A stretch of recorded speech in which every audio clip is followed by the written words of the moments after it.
Hello everyone, Niev here, and I have a really cool deck here to go through. I recently received three decks in Japanese. This is one of them. I've already showed the Luna Bears Tarot. That's in my last video, so go check that out if you're interested.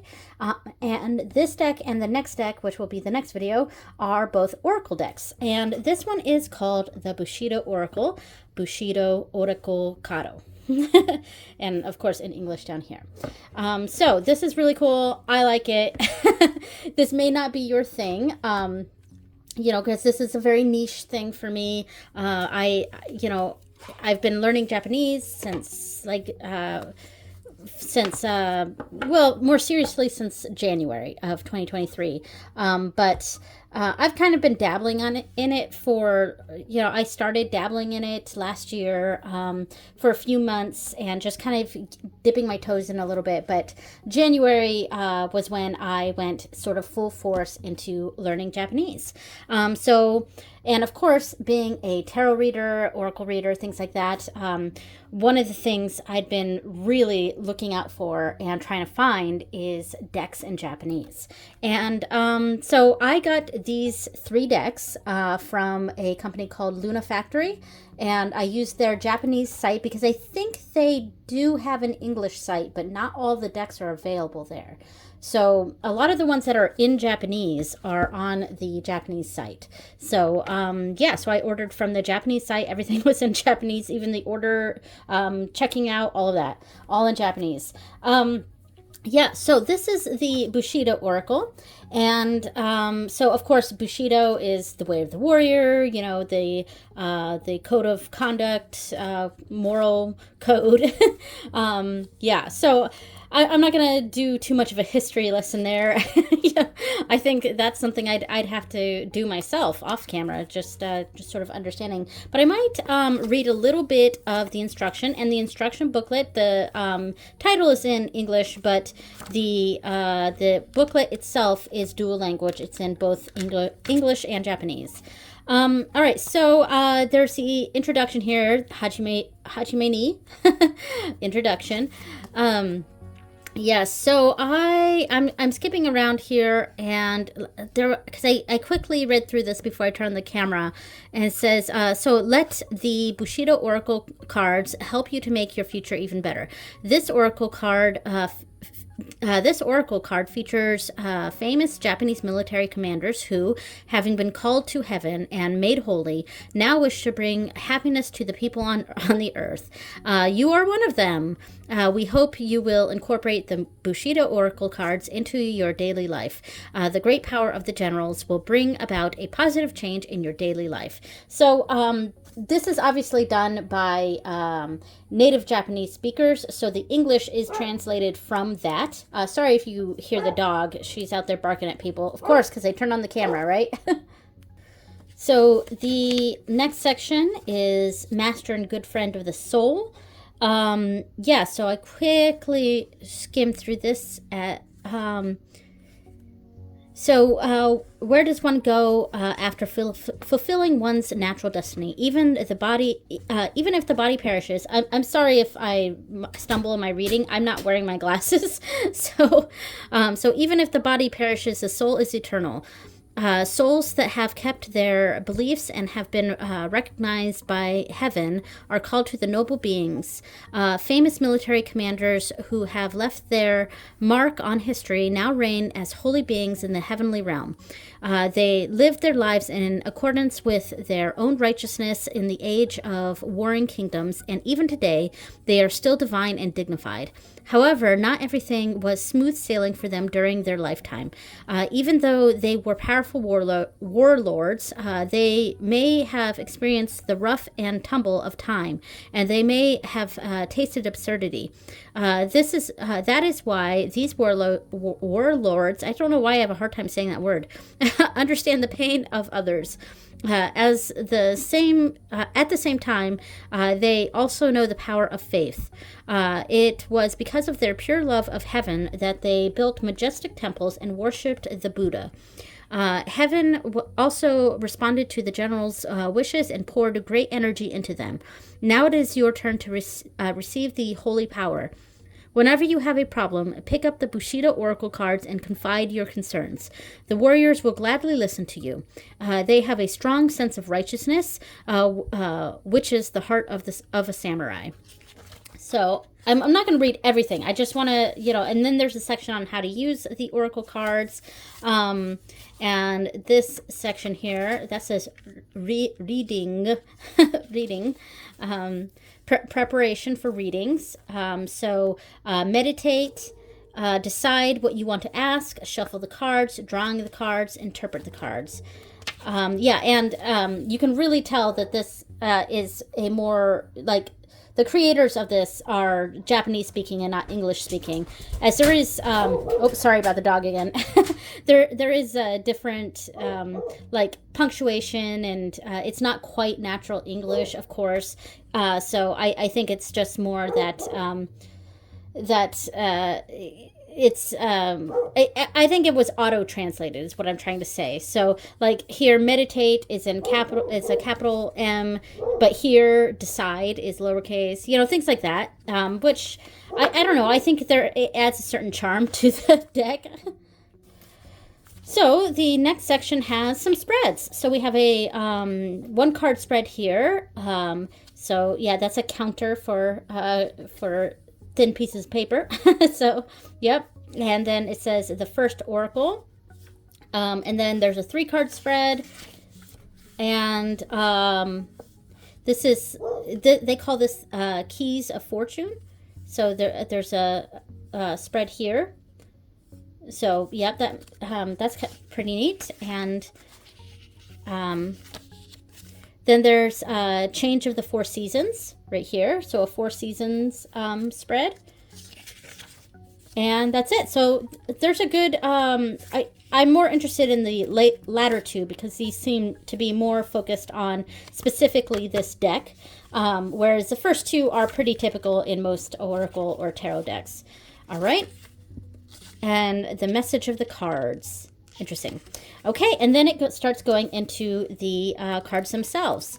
And I'm just going to go skim all the way to the end here just to see what's at the end. At the end. All right, so when you think of Oracle cards, you may have the image that they are mostly based on Western motifs. However, the culture that Japan prides itself on is also a perfect subject for Oracle cards. The stained glass windows of churches are divine, but temples and shrines that emphasize harmony are also filled with a solemn atmosphere. It is not that one is better than the other. But that both cultures, Japanese and Western, are wonderful and purify our hearts.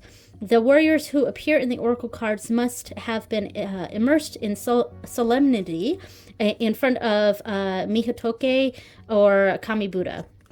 Now they are there for you through the cards. I'm sorry, my reading is horrendous right now. I am not wearing my glasses, so just be holding this sacred card in your hand. Your heart will be cleansed and you will receive power. Your good fortune is assured when you surrender yourself to the divine beings that have existed since ancient times. Great. I like that. So this is completely out of order because I have used this a little bit. I've shuffled it a few times. Here are the backs, which are interesting. I do like the backs on the next deck that I'll show in the next video. I like those ones a bit more. But these are interesting. Certainly very colorful. But yeah, I mean, I'm not the biggest fan of these backs. It could have been a little better. I think I would have liked it if it was a little less busy. Maybe just that moon and more red. I don't know. Anyway, so what I think I'm going to do is I think I'm going to I'm going to silently go through each of these cards. And if I decide to do this during editing, I will put up some information on the side, like the name of the cards and how it's pronounced on the screen, which might take me a while. So I might not do that. I don't know.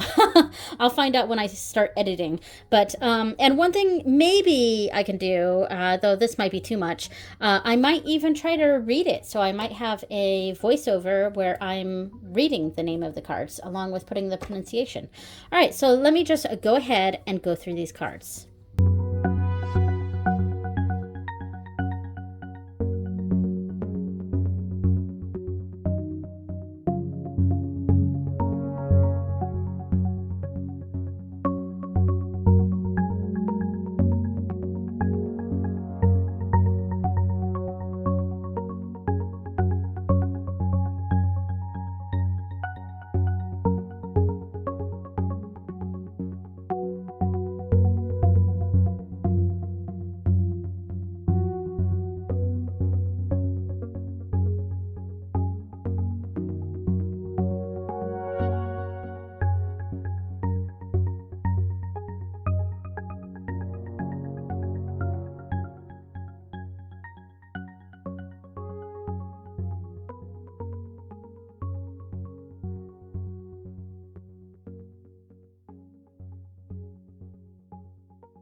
Okay, so that was all the cards. Hopefully I did something special on the screen and didn't just go, like just show the cards. But yeah, so one thing I was wondering as I was flipping through these cards and taking a closer look than I had before, I was wondering, because each card does have the romaji here at the top, but it wasn't quite matching up with some of the kanji that I was seeing that I actually do recognize and know. And then so then I was wondering if it was actually doing what was down here, but that it makes sense. And I was like, no, that's not correct. And then I realized what's happening. So that's the name, but they have it with the family name and then the given name, which is how they do it in Japan, of course. But up here, with the romaji, they have it opposite. So they have the given name here and the family name here. And that makes a lot more sense, because right here, of course, we see the kanji for river, which is kawa, or gawa, if it's the second kanji there. And there we go, we see it Tokugawa here. So that's suddenly, I was like, oh, okay, that makes sense. All right, so the cards themselves, I believe there's 40 of these. Actually, I don't know. I'm going to pause this real quick and count them. Okay, there are 45 because actually the number is not listed anywhere that I could see. If it is, I have totally missed it. But there are 45 cards. The cardstock is really nice. It's matte, but there's not a texture, but it almost feels like a slight rose petal. It's not, because I do have a rose petal deck, and while I feel there's some sort of texture to this, it doesn't quite feel the same as that. And it shuffles really nice. The size is, let's see, I have I have one of my Spread Crafters decks here, which these are pretty standard tarot size. So I'll grab one of these and see if we can see the size difference here. Actually, we'll do it this way. So here's the size difference from a standard tarot size to this size. So of course it's pretty standard Oracle size, honestly. Oracle cards tend to be a little larger. I gotta put this away.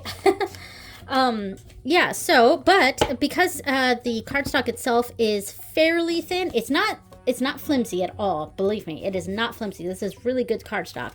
But it's on the thinner side of the cardstock, so it is very flexible. And I can riffle shuffle this. I can side shuffle, which is what I normally like to do, like that. I'm not going to bridge it, though, because I want to try to keep these in the order that I showed it on camera. Yeah. because I'm going to be doing the thing on the screen, so I want to try to keep these in the order that they were. So yeah, I can side shuffle, and I can also they're not too terribly long, and because there's not too many cards, there's only 45, I can shuffle this way, and I'm not going to actually shuffle, and I can bridge, so that's nice. All right, so really nice cards here. Before I close this out, I want to see if I can do just a little bit of pairing with this. Okay, so first up, let's try to do it with my Zenseki Lenormand, which is a very obvious pick here, of course, because this is my Japanese Lenormand deck. There's no Japanese on it, but it is very, it is Japanese themed. Beautiful, beautiful cards. The guidebook for this is all in Japanese, and I have been doing some reading reels on my Instagram, if you're interested, where I pick a random card from my Lenormand deck, and I read the entry for it in my in the Japanese guidebook for this. So yeah, and again, like I said, I am a beginner at Japanese, so my reading is very rudimentary. It's very clunky. A person fluent in Japanese would probably be like, "Oh God, you're killing me." But but if you're interested in reading or seeing my reading reels, definitely check out my Instagram. So I of course want to use the Zenseki Lenormand with this. Let's do a quick little like 9-card layout here, and I haven't shuffled these at all, so I have no idea what order this is in. But one thing we could do for a Lenormand reading, we could start off with a 9-card box, and I might need to zoom out. So a 9-card box in Lenormand is just like this. Oh, and we do have the samurai card that came out. That's kind of cool. Of course, it represents man, just a general man in Lenormand. And there we go. All right, I'm going to zoom this out a little bit and see how this looks. Okay, so we've got the full box in here. So we might put an oracle card. Whoops, I have this upside down. We might put an oracle card on one side as sort of the incoming energy. And then the Lenormand reading answers our question. And then we could draw another card down here as our takeaway meaning from that. So that's one thing we could do. And I certainly think that looks lovely. Yeah. I'm trying to keep these in order, but I may find that this is difficult. And I actually think this looks really lovely, honestly. I mean, I think this matching looks fantastic. So yeah, I'm pretty happy with this. And one thing we could also do is add in a tarot with this if we want to do multiple systems. Okay, so a tarot deck that I might use with this Oracle deck and the next one is my Sailor Moon deck. And here is the box for it, the bag I made for it. And if this is actually the only like anime or manga or Japanese-ish deck that I have. So, I mean, I have my teddy bear, the Luna Bear tarot that has Japanese on it, but I mean, it's teddy bear themed, so it's not quite the same as this. And this isn't quite the same either, but I thought maybe I'd pull it out and see how it looks with it. Oops. All right, here we go. So, to combine tarot with Oracle and Lenormand, we could pull out, we can have our main Lenormand reading. Well, we can start off the reading by pulling one of the Oracle cards, and then see if I can move this over a little bit. There we go. And we might do 4 here. And I think this is something I've seen elsewhere. I believe Kelly at the Truth and Story does a spread similar to this, where there's like an oracle card, and then there's 4 tarot cards that go like this, and they might represent earth, air, fire, water, or as above, so below, as within, as without, something like that. We've got 4 cards like that, and then a closing card for the other side. Oops, there we go. Trying to get, this is such a big spread, and I'm trying to keep it in the camera. So that looks pretty dang cool. We could do something like that. I really like that. And I do think this Sailor Moon deck, the Moon Crystal tarot does look quite nice with this. It is a little busy though. So one thing we could do is bring out a different deck, something a little less busy. And since this was my only like Japanese-ish deck, these other decks are completely different. So let me take away these cards and I'll pull out another deck. Okay, so this one I pulled out just because it happened to be here. I had done my filming of my walkthrough of the Midnight Magic tarot, and it was just still over at my desk. And I thought, you know what, let's try using this one. Oh gosh, there's so much going on my desk right now. But let me just cut it like that. And so, like, we can have an earth, air, fire, water, something like that. I mean, that looks pretty cool, I think. Because, you know, there's the busyness of the Bushido Oracle and the busyness of the Zenseki Lenormand. Then we have something that's a little less busy, and there's a lot of black space here, which I think helps draw the eye to different places. Yeah, I think I kind of like that. Do one more round here. Yeah. I mean, I think that looks pretty cool. What do you think? All right, I have one more deck that I'll try out with this, and we'll be done with this. So the other deck I grabbed, by the way, I feel like this deck, the Bushido Oracle, is a very masculine kind of deck. So I was drawn to more, I guess, masculine-ish decks, which is why I also grabbed the Green Glyphs Tarot. I also think my Tattoo Tarot would look good with this because it is pips. So that might look good too. And it does have a very masculine vibe to it. But let's go ahead and pull out this Green Glyphs Tarot. And these cards are quite small. So that helps a little bit. So I'm just going to cut this in half. There we go. And pull a couple cards here.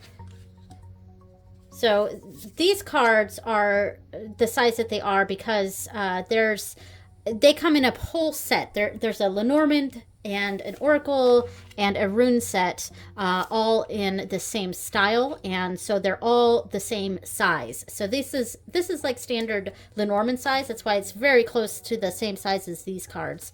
But yeah, that could look really cool too. I like the more muted colors on these ones. With the Oracle cards, and I want to kind of see if we put a few other ones, see how I like this. Wow, that's a lot of blue energy with this like muted colors, which I don't know how I feel about. So I'm not sure how I feel about this tarot deck with this. Some of the cards seem to go well, and I am speaking aesthetically right now because I don't know what these cards represent in the book. I will have to read through it. So yeah, of course, this is going to be a bit of a study deck. It's meant to be for me. I mean, it was not meant to just be an Oracle sort of deck for me. It's meant to sort of engage me a bit more in my Japanese studies. You know, obviously, I am a huge fan of tarot and Lenormand and Oracle. So this was one way to help me further my Japanese studies and combine hobbies. All right, so thank you so much for watching, everyone. If you liked any decks with this, let me know. And if you have any other ideas on what other decks I might be able to use with this Bushido Oracle, please let me know down below. Thank you so much for watching, and I will see you next time. Bye.